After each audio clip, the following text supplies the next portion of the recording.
Good afternoon.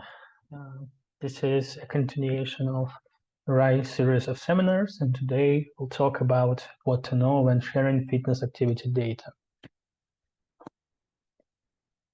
In this presentation, I'll try to explain on how to share fitness data safely in order to preserve one's privacy. And in particular, we focus on fitness data that comes from wearable fitness and activity trackers. And we'll only consider this problem from a perspective of a regular user. So a person has a wearable device, a fitness tracker, and wants to share their data in a safe manner.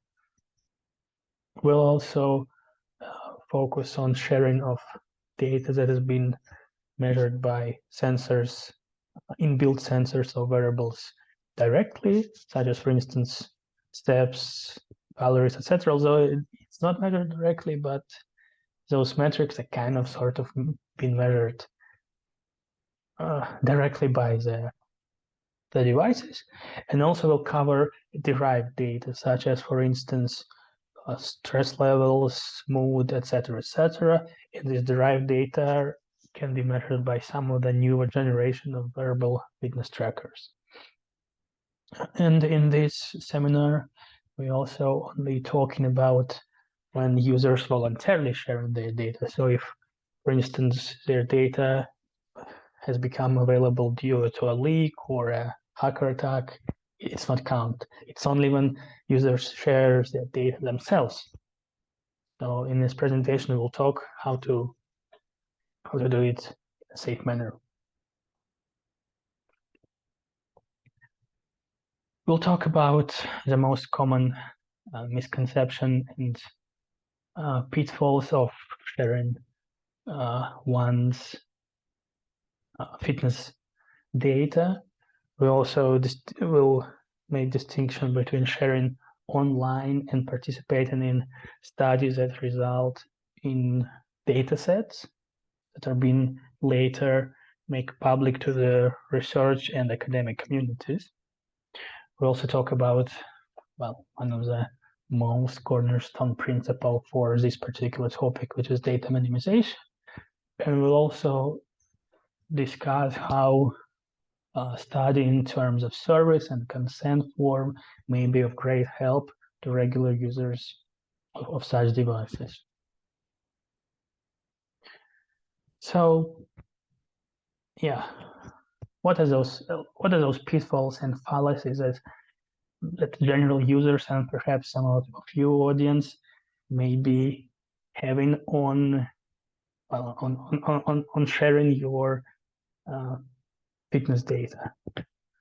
And the most obvious question that I assume most people have is, why should I care? Like, yeah, I mean, if they learn my number of steps, my covered distance, my calories, maybe how many floors do I climb per day, I mean, let them have this data. I don't care. Like, how can they harm me if they know this data about me?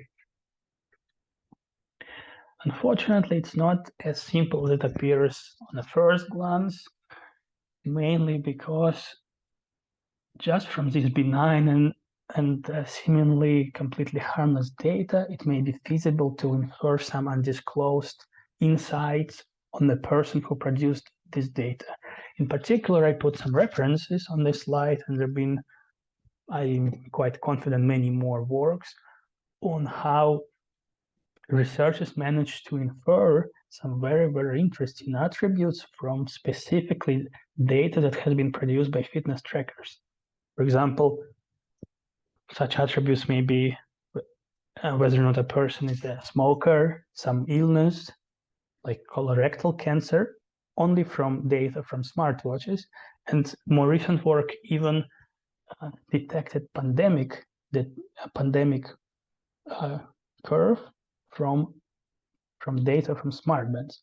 And obviously,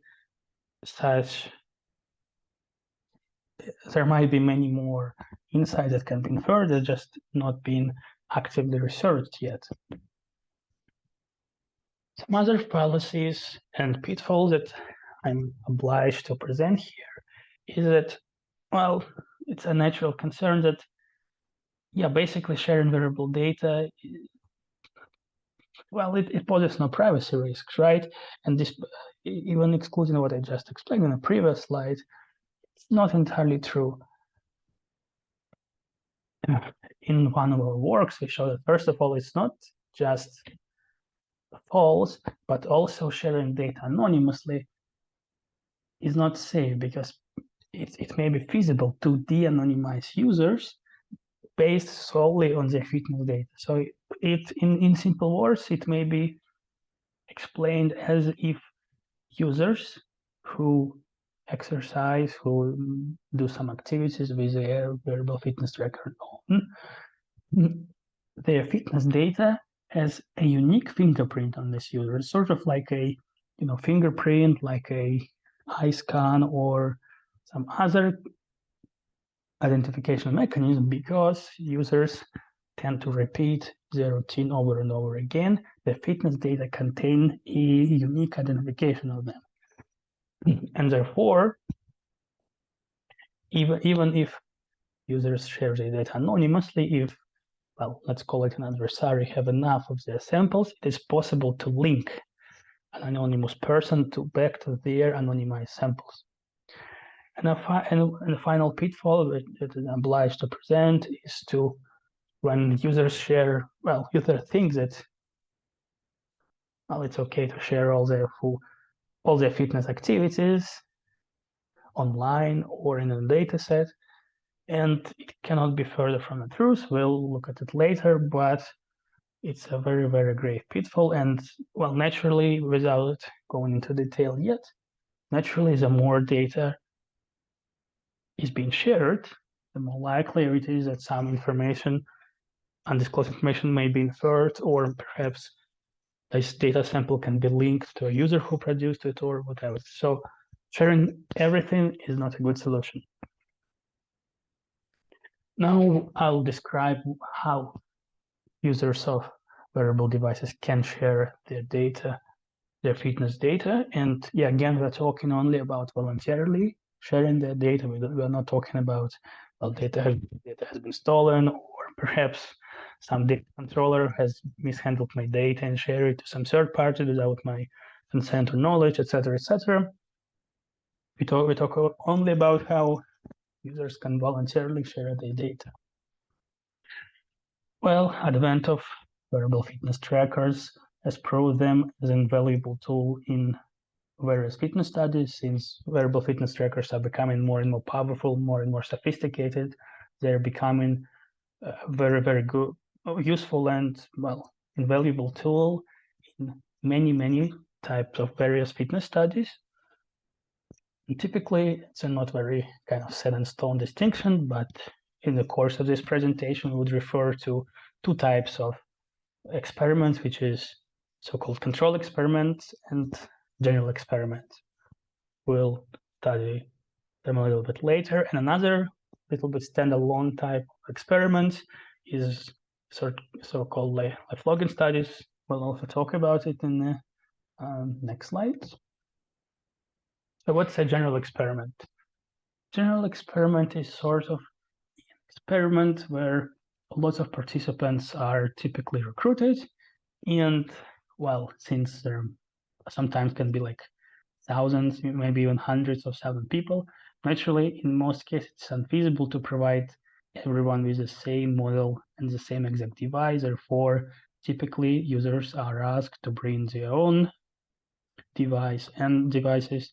And since so many people are participating, they're not typically located in the same place. It can be across countries and across continents. So people are recruited with their own devices, and they ask to do something. And obviously, since so many devices are being present, and sometimes even different models of the same manufacturer can show different metrics when measured on the same task, but when we have several different manufacturers and gazillion different models of the devices, naturally the metrics that they gonna measure will be very, very not aligned. They will be quite different. Therefore, general experiments are typically conducted to study something kind of, well, abstract, general, not something very specific. So as an example, for instance, if we want to study how smoking affects fitness levels of different people, and for instance, we measure average number of steps per person and whether or not a person is a smoker or not. And yeah, I mean, different devices can measure steps with, well, approximately the same, and therefore, in this context, different devices would be applicable to study this particular problem. Another types of experiments is so-called control experiment. Control experiments are, well, as a name stands, much more controlled, and typically participants in control experiments are kind of restricted with the same place, so they're all originating from maybe a single city or a single country, and organizers give every participant the same device. So everyone owns the same device, the same model. Therefore, all the measurements are, well, the same, and they can be aligned, can be related. Naturally, if participants give the devices away, they can only give so many, and therefore, typically the number of participants in control experiments are not very high, perhaps as high as 100, maybe a little bit more, but typically I would say below 100. And obviously, if it's a control experiment, participants have a clear, sorry, not participants, but the data controllers, they're those who host experiments, have a particular idea in mind for what they're conducting this experiment. So they can study a much more deep, much more sophisticated correlation between the users and stuff they're aiming for. For example, excuse me. For example, they can, one problem that comes to mind, I don't know, how watching scary movies impact your adrenaline levels, right? So if we have like good enough devices, sophisticated wearable devices, we can measure various parameters and study some of those correlations. And if everyone has the same device, it is entirely possible. Also, control experiments, typically, sometimes, often, I don't know, but it's a common practice to offer some reward for participation in such experiments. For example, a very common reward, if there is any, is to give away devices at the end of the experiment. So a participant gets a device, participates in the study, does whatever they've been told to, and in the end they get a device as a reward. And also, obviously, they can ask questions, communicate back and forth, what they expected to do, etc., etc. Much more formal. Another type of control experiment is so-called log-in experiment. It's not necessarily like very, sort of not necessarily a subset directly, but it's a control in the sense that data controllers, those who host experiments, have very, well, first of all, they give the participants the same devices, and they have also great oversight over what the participants do. And what is LifeLog? First of all, LifeLog is a record of one's life, and, well, basically it's how to record someone's life. And obviously, like, you can record with a diary type, like write in a diary everything you've been doing, but with those wearable devices now it's much more convenient to instead measure all the parameters throughout the day and then drive some conclusions from that data.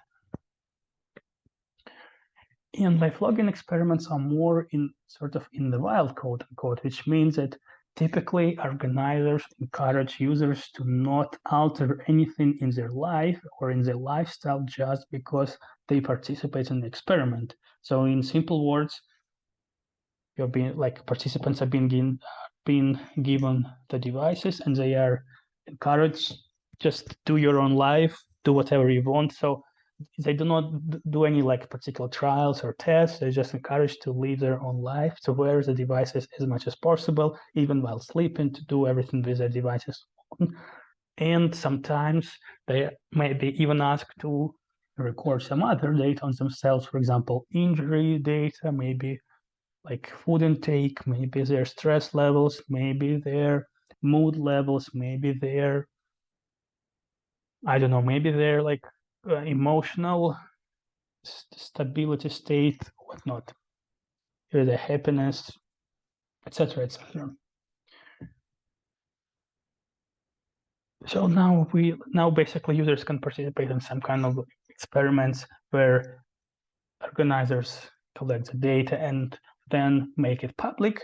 Alternatively, regular users of wearable devices can share their fitness data themselves directly via so-called online fitness tracking social networks, social platforms, social communities, whatever. And basically, well, it does not, basically there are no oversight, no middlemen, maybe not quite applicable in this case, but in any event, basically users can share their data themselves without any oversight from anyone. And this became especially popular. Just to clarify, online sharing is way more popular than project sharing, because project sharing is more like in academic context, whereas online sharing, regular people, thousands, millions of people do it daily. And it became especially popular during COVID times, obviously because during lockdowns, people were confined on how they can exercise, and those fitness tracking social platforms became an ideal place for users to share their results in order to receive feedback and encouragements from like-minded individuals, to post their progress and setbacks, to get perhaps to learn some techniques or gimmicks on how to perform particular exercise. And when data sets are being shared by the data controllers, they're being pre-processed, analyzed, maybe anonymized, maybe somehow something else, transformed in one way to another in like database format, in CSV format, in some other format. When users share their data online in just one click, so they open fitness tracking social app, they click share, one click, and their data have been posted. And naturally, since these plays are quite popular, and what's more important, quite a significant number of users indeed share their data there daily.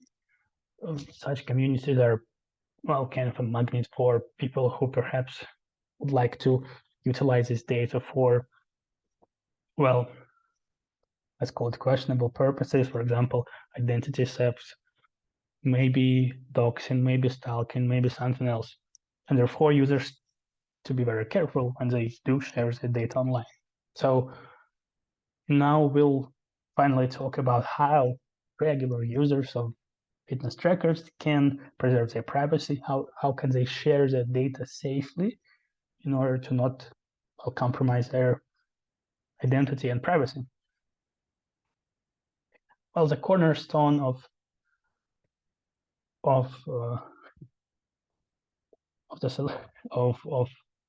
the cornerstone approach to achieve what we've just described, and I suppose like a sound enough solution, and which even by itself should be almost enough to do that, is data minimization. Data minimization is a long-known principle which basically states that we need to share only a volume of information that is enough to satisfy a specific task. Data minimization been popular for some decades, and even General Data Protective Regulation, GDPR, point data minimization one of the principles that data controllers need to be following when they operate with personal data of individuals. And well, basically, when user shares the data, they need to share only the enough minimum to fulfill the task they are sharing data for. For instance, if we are sharing, for example, online, and we want to share our data in sleeping communities, and like we want to share our sleep, maybe like to ask some peers or what they think about my sleep. Is it good enough? Maybe what should I change? And obviously, in this case, we need to share our sleep, like our sleep zones, start time, end time, etc. But maybe in this event, we don't need to share our height or our weight or maybe our calories. I mean, it may be helpful a little bit here, but most likely it will be irrelevant, but we will just share extra information that may lead to de-anonymization or inference of some information on us or something else. We just don't do it. We just share our sleep. That's it. That will be a perfect example of data minimization. Also, this principle would imply to not disclose or not share some of the sensitive attributes that are not related to the task. Yeah, so for example, if we share our data on sleep communities, we would not share, like it would be not wise to share our, for example, ethnicity or our country. I mean, does it matter really? Because it should be all the same for all of the countries and ethnicities. And also another,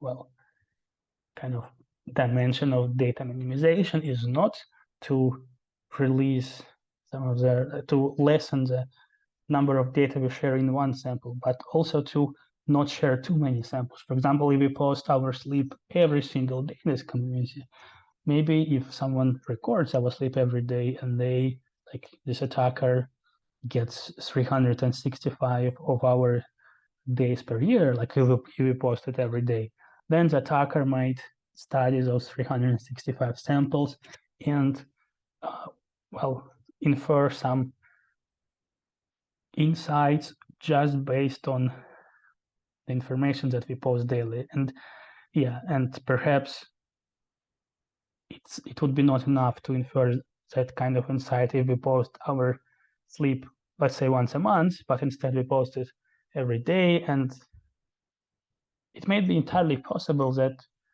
attacker would, just because we post it every day, instead of more reasonable, like once a month, would be able to infer some critical insights on us, perhaps some kind of illness, maybe, I don't know, we are with lung cancer or whatnot, and obviously would like to conceal that fact.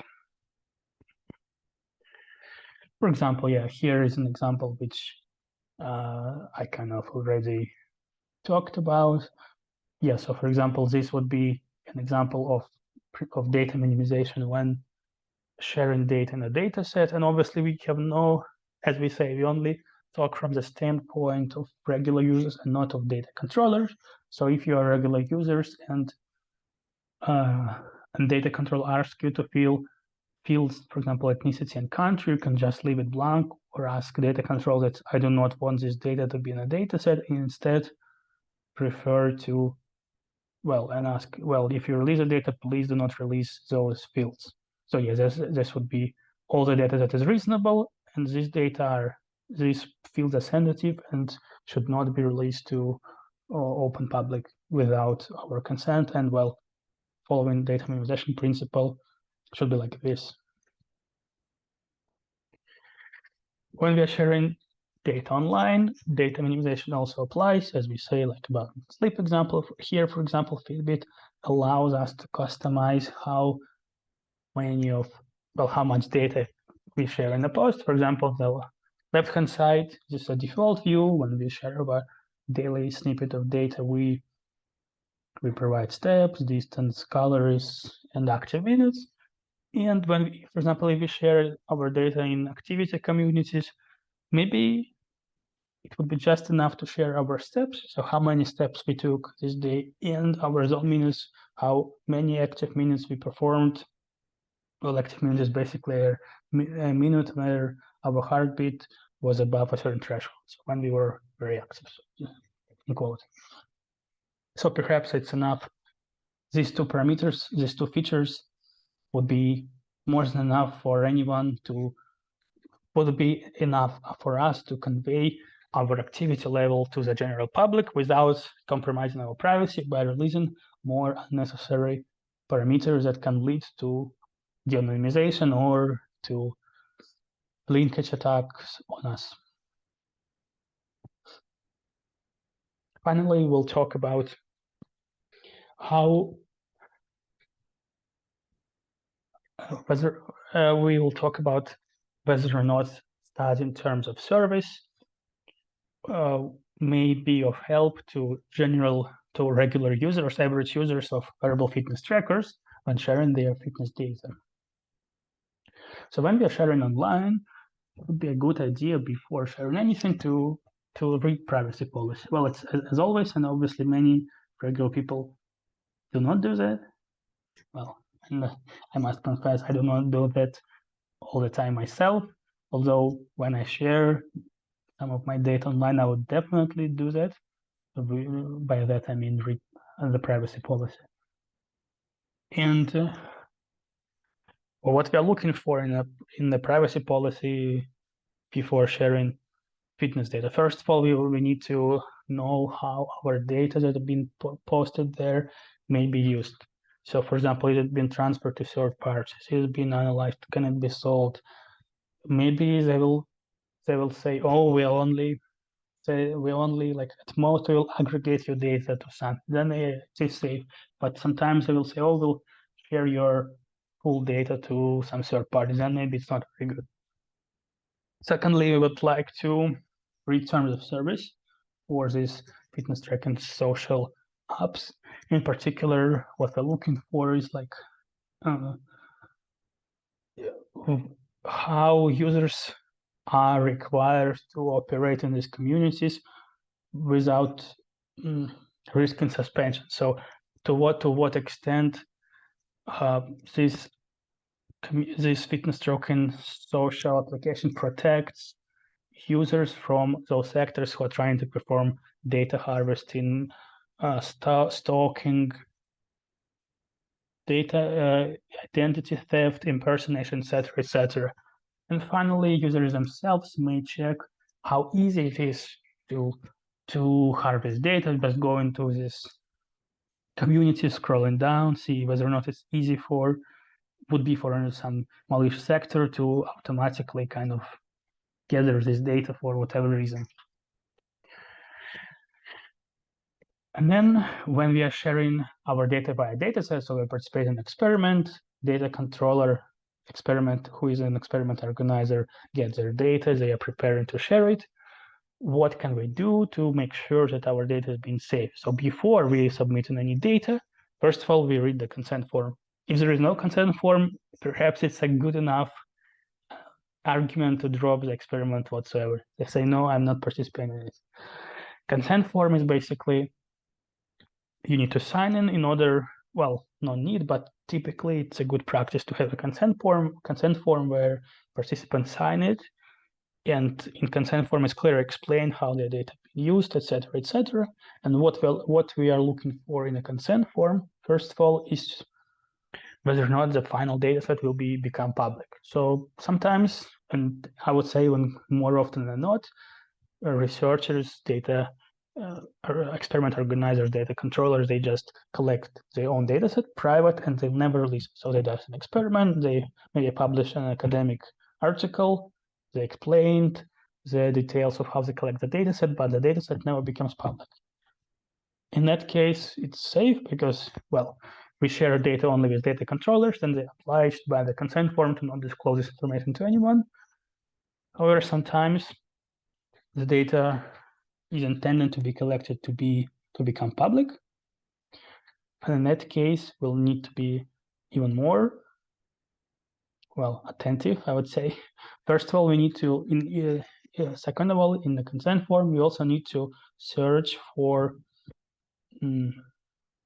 well, how easy it is, well, for our rights to be forgotten, sort of. It comes from GDPR. It's not exactly right to be forgotten, but basically whether or not we can ask for our data to be deleted at any moment. Well, it should be like, if it is not, then it's another reason to maybe not participate in this experiment. If participant cannot at any point like message to the organizer and say, oh, hey, I'm no longer feeling comfortable participating in the experiment, please delete all my data. If it's not the case, maybe it's a good idea to drop the experiment altogether. And one final thing that may be of interest for a regular user of wearable devices when participating in a control experiment is to see whether or not data will be anonymized before being publicly released, in case it will be publicly released. So if the data will be anonymized and thoroughly anonymized with a state-of-the-art mechanism, then it's good. It's a sign that experiment organizers have been committed to, well, to the best practices of data release and being protective and being attentive over security and privacy of the participants and being responsible and reasonable. And if data is not being anonymized, maybe it's another reason to not participate. So in the end, let's say you bought a device yesterday and you really want to share your data with the world. What should you know?